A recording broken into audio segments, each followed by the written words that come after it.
करने के लिए स्काईनेट्स नाम की एक सुरक्षा परत बनानी पड़ी। एक दिन पानी में एक उल्कापिंड गिरा। इसके साथ एक अनोखा जीव आया जिसने पेंड्रा नाम के पौधे को जन्म दिया। ये पौधा हवा को साफ कर सकता है, लेकिन इसके साथ एक बड़ा खतरा भी है। अगर इसे काबू में नहीं किया गया तो ये पूरी पृथ्वी को नष्ट कर सकता है। साल 2067 में दुनिया पूरी तरह बदल चुकी है। तेजी से बढ़ते आधुनिकीकरण ने इंसानों के लिए बड़े बड़े खतरे खड़े कर दिए हैं। नए सैन्य रोबोट्स का निर्माण हुआ, लेकिन इससे युद्ध बढ़ गए और पर्यावरण का नुकसान हुआ। हालात इतने बिगड़ गए कि सरकारों को जहरीली हवा साफ करने के लिए स्काईनेट्स नाम की एक सुरक्षा परत बनानी पड़ी। एक दिन पानी में एक उल्कापिंड गिरा। इसके साथ एक अनोखा जीव आया जिसने पेंड्रा नाम के पौधे को जन्म दिया। ये पौधा हवा को साफ कर सकता है, लेकिन इसके साथ एक बड़ा खतरा भी है। अगर इसे काबू में नहीं किया गया तो ये पूरी पृथ्वी को नष्ट कर सकता है। B6 क्षेत्र में ये पौधा बढ़ रहा था। टाइलर, जो एक निजी सैनिक है, अपने दोस्त और एयर कॉम्बैट यूनिट एकू के कमांडर चुन से इस बारे में बात करता है। जैसे ही मुख्यालय का जहाज आता है, लूसी टाइलर से चर्चा करती है।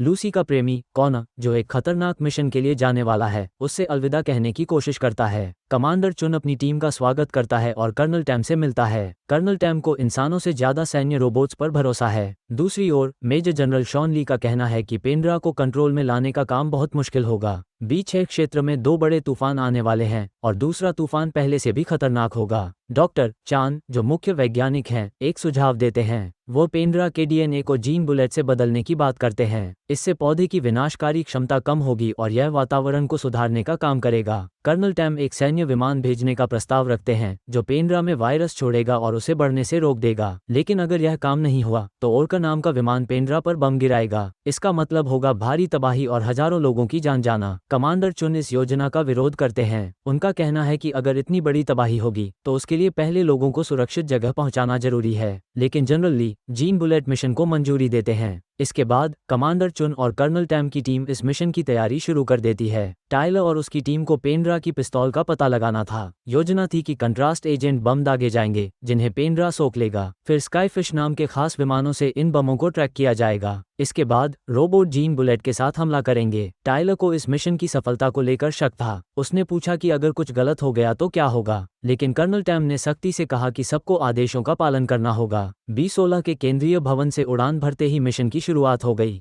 दूसरी तरफ B16 के स्कंक क्षेत्र में तैनात एक सैनिक ने स्काईफिश और पास से उड़ते ओरका विमान को देखा। इससे वह जानने को उत्सुक हो गया कि मुख्यालय में क्या चल रहा है। वहीं आकाशीय सैनिक लिंकन कॉनर को ताना मारता है। कॉनर की प्रेमिका कमांड सेंटर में मिशन की निगरानी कर रही थी। टाइलर की यूनिट ने देखा कि बारिश शुरू हो चुकी थी। जैसे ही वे पेंड्रा के पास पहुंचे, 3 स्काईफिश विमान खतरनाक पौधे के चारों ओर अपनी जगह पर उड़ने लगे और कमांडर चुन ने मिशन का पहला कदम उठाया। स्काईफिश ने 6 कंट्रास्ट एजेंट बम सही तरीके से छोड़ दिए। अब स्काईफिश ने इन बमों के निशान का पीछा किया जो उन्हें पेंड्रा की पिस्तौल तक ले जाने वाले थे। लूसी ने सैनिकों को चेतावनी दी कि पेंड्रा हमला कर सकता है, इसलिए उन्हें सतर्क रहना होगा। तभी एक स्काईफिश के इंजन में आग लग गई और वो क्रैश हो गया। अब सिर्फ एक स्काईफिश बचा था। टाइलर ने अपनी स्थिति की रिपोर्ट दी, लेकिन पेंड्रा ने उसके विमान के फ्यूल टैंक को भी नुकसान पहुंचा दिया। टाइलर का जहाज मुश्किल में था और मिशन की सफलता अब अधर में लटक गई थी। स्काईफिश मुश्किल से उड़ रही थी। बचा हुआ दल पेंड्रा से रास्ता साफ करता रहा ताकि टाइलर का विमान आगे बढ़ सके।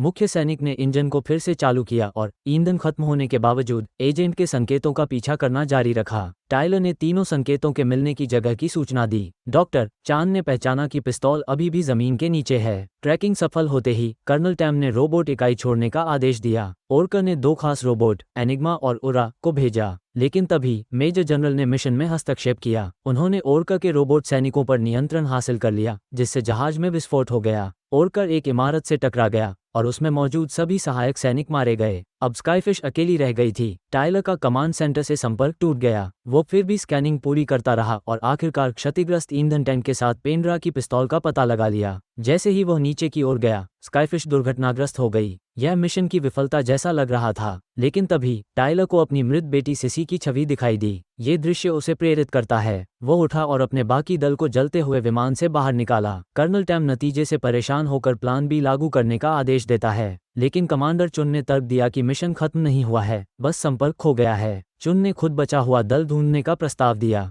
डॉक्टर चांद ने पुष्टि की कि स्काईफिश पिस्तौल के बहुत पास है। चुन ने पैदल जाकर मिशन को बचाने का फैसला किया। कर्नल टैम ने 3 घंटे इंतजार करने की अनुमति दी क्योंकि दूसरा तूफान आने वाला था। उन्होंने संचार टीम से पूछा कि कनेक्शन क्यों गायब हुआ। लूसी ने बताया कि यह शायद तूफान की वजह से हुआ होगा, लेकिन टैम को ये बात हजम नहीं हुई। इस बीच टायलर और उसकी टीम एक पुराने अस्पताल में पहुंची। वहां उन्होंने लिंकन की चोटों का इलाज करने की कोशिश की। इमारत के अंदर टायलर को अजीब आवाजें सुनाई देती हैं, फिर भी वो लिंकन को एक कमरे में लिटा देता है। बचा हुआ दल ऑक्सीजन हेलमेट पहनकर सांस लेने में मदद करता है। टायलर दवाइयों की खोज में निकलता है, जबकि कॉनर लिंकन की देखभाल करता है। दूसरी ओर खून से सना बख्तरबंद ट्रक चलाते हुए चुंग अपने पुराने साथी स्कंक को ढूंढता है। चुंग उसे बचाव मिशन में शामिल होने को कहता है और उसे एक हथियार सौंपता है जिसे वह पहले इस्तेमाल कर चुका था। जहां टायलर दवाइयों के लिए फार्मेसी की तरफ जाता है, वो एक सर्जिकल सुई ढूंढता है, लेकिन तभी उसे शोर सुनाई देता है। वो देखता है कि पास में एक गुड़िया पड़ी है जो उसे उसकी बेटी की याद दिलाती है। कॉनर लिंकन को छोड़कर शोर का स्रोत देखने जाता है, लेकिन उस पर हमला हो जाता है। वो टायलर को बुलाने की कोशिश करता है, लेकिन संपर्क टूट जाता है। इस बीच चुंग और स्कंक इमारत के पास पहुंचते हैं। टायलर पर अचानक कीट जैसा एक प्राणी हमला करता है। वो उसे चाकू से घायल करता है और अपनी बंदूक से अंत में मार गिराता है। वो गुड़िया को उठाता है और अपने दल की ओर बढ़ता है। दूसरी तरफ कॉनर देखता है कि प्राणी लिंकन पर हमला कर रहा है। वह जान बचाने के लिए भागता है और मुर्दाघर के एक कैबिनेट में छिप जाता है। चुंग कमांड सेंटर से संपर्क कर संकेत की मदद से टायलर को ढूंढने की कोशिश करता है। वो स्कंक को आदेशों का पालन करने की याद दिलाता है। टायलर को एक परित्यक्त बच्ची मिलती है। जब प्राणी बच्ची पर हमला करने वाला होता है, टायलर उसे गोली मारकर बचा लेता है। वो बच्ची को उठाकर भागने लगता है, लेकिन प्राणी उनका पीछा करता है। चुंग अचानक प्रकट होकर उस पर हमला करता है और उसे मार गिराता है। इसके बाद चुंग कॉनर को मुर्दाघर में छिपा पाता है। उसे वहां देखकर गुस्से में कॉनर को थप्पड़ मारता है। इस बीच लिंकन मर चुका होता है। स्कंक को टायलर के साथ हुए पुराने विवाद की याद आती है, जिसमें एक मिशन के दौरान टायलर ने आदेशों को न मानकर टीम को खतरे में डाल दिया था। टायलर ने स्कंक को बर्खास्त कर दिया और बाकी दोस्तों को उसका सामान लौटाने को कहा। स्कंक को ट्रक में अपना टूटा हुआ हेलमेट मिला, जिसने उसे उसकी खोई हुई आंख की याद दिला दी। 3 सैनिक और लड़की एलियन से बचने की कोशिश कर रहे थे। चुन ने स्कंक से संपर्क कर उनके लिए रास्ता साफ करने को कहा। स्कंक ने दीवार को उड़ा दिया, जिससे बाकी लोग इमारत से बाहर निकल सके। कमांड सेंटर में जनरल ली ने कर्नल टैम को तुरंत प्लान बी लागू करने का आदेश दिया, लेकिन इसी बीच कॉनर ने पिस्तौल का स्कैन भेज दिया। ये देखकर ली निराश हो गया। कर्नल टैम ने बताया कि जीन बुलेट मिशन अब भी जारी है। लूसी को अपने प्रेमी कॉनर की सुरक्षा का पता चलने पर राहत महसूस हुई। चुन ने खुलासा किया कि जीन की गोलियां दुर्घटनाग्रस्त ओरका से मिलेंगी। स्कंक ने विरोध किया, लेकिन टायलर ने योजना को जारी रखने पर जोर दिया। टायलर और चुन की 30 साल की दोस्ती इस बहस में टूटने के करीब पहुंच गई। चुन ने कहा कि प्लान बी से हजारों नागरिक मारे जाएंगे, इसलिए प्लान ए को सफल करना जरूरी है। कॉनर ने बताया कि जीन बुलेट का बॉक्स अब भी विमान के मलबे में है। साइट पर पहुंचने के बाद टायलर ने अपना सैन्य कवच पहना और ड्रोन से क्षेत्र की जांच शुरू की। लूसी ने कॉनर को रोबोट की जांच के लिए कहा। चुंग और कॉनर पहले निकल गए, जबकि टायलर ने पैसी नाम की डरी हुई बच्ची की देखभाल करने का वादा किया। ड्रोन ने बुलेट बॉक्स का पता लगाया। चुन इमारत पर चढ़ा, लेकिन उसकी ऊर्जा खत्म होने लगी। टायलर ने समय पर उसे बचा लिया। वे दोनों इमारत की तरफ बढ़े। टायलर ने एक लटकी हुई वैन के अंदर जीन बुलेट देखी। वहीं कॉनर ने मलबे में एक रोबोट का धड़ पाया। उसे एक ग्रेनेड के निशान मिले, जिससे पता चला कि रोबोट ने ही ओरका में विस्फोट किया था। टायलर एक अग्निशामक नली पर झूलकर जीन बुलेट तक पहुंचने की कोशिश करता है। चुन उसे पकड़ने के लिए नीचे जाने का फैसला करता है। टायलर ने जीन बुलेट और वैन को पकड़ लिया और कॉनर ने तेजी से रोबोट के सिर को उसके शरीर से अलग कर दिया। इस दौरान टायलर और चुंग ने कीड़े जैसे जीवों से लड़ाई की। मलबा उनके ऊपर गिर रहा था, लेकिन वे जीवों को रोकते रहे। तभी एक कार कॉनर की तरफ गिरने लगी। टायलर और चुंग ने उसे कुचलने से पहले वाहन को रोक लिया। स्कंक वहां प्रकट हुआ, लेकिन एक प्राणी वाहन में गिर पड़ा और उसके सिर पर हमला कर दिया। जैसे ही उनके रास्ते में बाधा आई, स्कंक ने अपने हथियार से उसे काटकर साफ कर दिया। सैनिकों ने इमारत से बाहर निकलने की कोशिश की, लेकिन उनके कवच की बैटरियां खत्म हो रही थीं। फिर भी वे सब सुरक्षित बाहर निकल गए। टायलर ने स्कंक को ट्रक की चाबियां लौटाते हुए उसका धन्यवाद किया। चुंग ने कमांड सेंटर को उनकी स्थिति की रिपोर्ट दी। वहीं कॉनर ने रोबोट के सिर की जांच की और पता लगाया कि इसे ओरका पर बमबारी के लिए प्रोग्राम किया गया था। इससे पता चला कि कोई इसे नियंत्रित कर रहा था। टायलर ने कर्नल टैम पर आरोप लगाया, लेकिन चुंग ने कहा कि इसके पीछे शॉन ली का कोई मकसद हो सकता है। कॉनर ने रोबोट के कमांड इनपुट को एक्सेस किया और पुष्टि की कि मेजर जनरल शॉन ली इस तोड़फोड़ के पीछे था। चुंग ने ली से संपर्क किया और आत्मसमर्पण करने को कहा, लेकिन ली ने सहयोग से इनकार कर दिया। उसने चेतावनी दी कि तामिरा, एनिग्मा और अन्य रोबोट उनके खिलाफ तैनात किए जा रहे हैं। इसके बाद ली ने उनके संकेत में हस्तक्षेप किया, जिससे उनका संपर्क टूट गया। तूफान आने में अब केवल 30 मिनट बचे थे। एकू टीम तेजी से अपने गंतव्य की ओर बढ़ी। अचानक एनिग्मा रोबोट उनका पीछा करने लगा। जनरल ली द्वारा नियंत्रित एनिग्मा ने उनके बख्तरबंद वाहन पर हमला किया। टाइलर और चुंग ने रोबोट पर विस्फोटक फेंके। उन्होंने वाहन के हथियारों से खुद का बचाव किया और एनिग्मा पर काउंटर अटैक किया। तभी 3 और मानव जैसे रोबोट वाहन पर कूद पड़े। स्कंक ने तुरंत वाहन को रोका और एनिग्मा को आगे फंसाने की योजना बनाई। टाइलर, चुंग और बाकी टीम ने मिलकर एकजुट होकर अपनी सुरक्षा के लिए लड़ाई जारी रखी। चुंग छत पर एक रोबोट से भिड़ गया, जबकि टाइलर ट्रक के अंदर दूसरे रोबोट से लड़ने लगा। रोबोट ने अंदर एक ग्रेनेड फेंका, लेकिन पेसी ने फुर्ती से उसे पकड़कर खिड़की से बाहर फेंक दिया। चुंग का कवच कमजोर पड़ गया, लेकिन उसने कुल्हाड़ी का इस्तेमाल करके रोबोट को खत्म कर दिया। टाइलर छत पर अपनी लड़ाई जारी रखी और रोबोट का सिर उसके धड़ से अलग कर दिया। वहीं कॉनर ने एक लकवाग्रस्त गोली दागी, जिससे रोबोट बेअसर हो गया। तभी अचानक एक मिसाइल ट्रक पर दागी गई। ड्राइवर ने बचाव करने की कोशिश की, लेकिन मिसाइल पुल के खंभे से टकराई, जिससे सड़क का हिस्सा टूट गया। ट्रक ने तेजी पकड़कर दूसरी तरफ छलांग लगाई, लेकिन एनिग्मा ने ट्रक को किनारे पर खींच लिया, जिससे वह आगे नहीं बढ़ सका।